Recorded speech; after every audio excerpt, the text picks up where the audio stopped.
তুই যাকে পাবে তাই কাজ করতে কেমন লাগছে? ভালো লাগছে ভাই।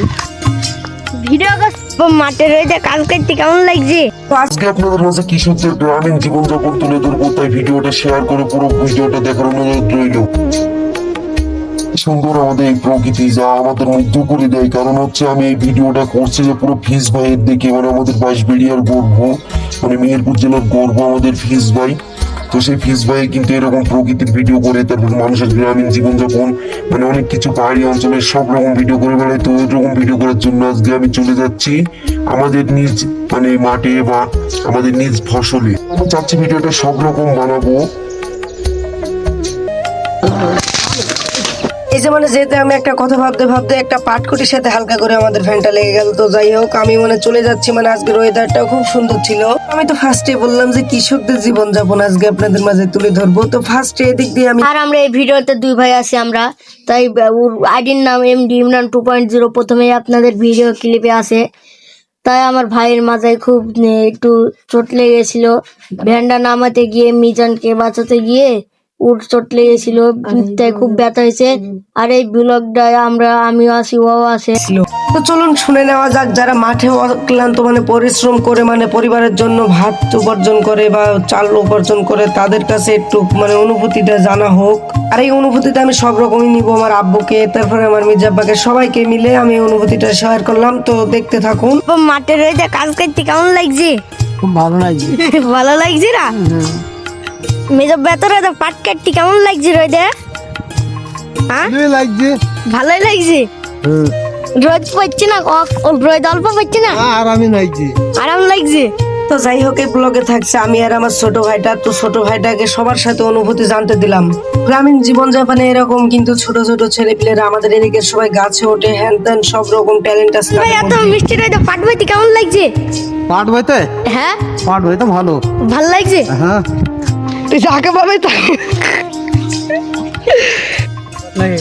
এত রোদে কাজ করতে কেমন লাগছে মাঠে? আর হয়েছে না, পাচ্ছি না। আর হয়েছে না? রোদে কাজ করতে কেমন লাগছে তোমার? খুব ভালো ভালো। তুমি কেমন আছো আঙ্কেল? ভালো আছি। মিজান এবারে তো তুই বসি, তোর কেমন লাগছে? খুব ভালো লাগছে। ভালো লাগছে না? সেই লাগছে বল। রোদে কাজ করতে কেমন লাগছে মাঠে? ভালো লাগছে এখন। ভালো লাগছে না? কাজ করতে কেমন লাগছে? খুব ভালো লাগছে ভাই।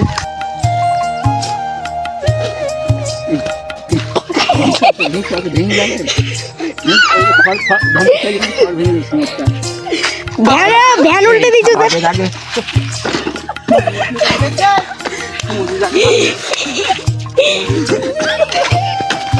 আর এরকম জীবনযাপন উপভোগ করতে লাগে ভাগ্য, লাগে অনেক কিছু। যাই হোক, আমাদের কৃষকের জন্য মানে আমরা বাইরের দেশে রপ্তানি আরো মাল দিতে পারি। তো এসব জীবনযাপন আমাদের খুবই ভালো লাগে। তো শহরে থাকলে এসব মানে ফিল পাবেন না আপনারা। তো যাই হোক, একবার গ্রাম ভিজিট করে যাবেন, আপনাদের কাছে আশা করি অনেক ভালো লাগবে। তো মানে আমাদের এসব উপার্জন করে যারা নিয়ে আসে মানে কৃষক, মানে তারা অক্লান্ত পরিশ্রমী, কিন্তু মানে এদের পরিশ্রমের কোনো মানে মূল্য দেওয়ার মতো গায়ে বাঁধা। আর ভিডিও জামনে জেনারে দেখালাম মিলে এলো, কিন্তু আমার মেজাব্বা তোমার আব্বা এদিকে কাজ করছে। তো চলুন দেখা যাক কি পরিশ্রম, মানে একেবারে একটা মানুষের কত পরিমাণে ধৈর্য থাকতে পারে। সকাল থেকে এক বাবু বিকাল পর্যন্ত একদিন পাট কেটে গেছিল, কারণ একাই কাটছে, কারণ এমন মানুষের ঝামেলা আরো অনেক কিছু। এই পাট মানুষে কাটে, গরম করে সব শরীর। এই পাটের জন্য মানুষ করে সব কত খাটাখাটি। এই পাট নিয়ে গিয়ে আটি বেঁধে আবার দেবে জাগ। এই পাটে আনে হবে পাট কুটি, এটা দিয়ে রানবে সব ভাত। ওরে আমি লিখেছি আব্বা।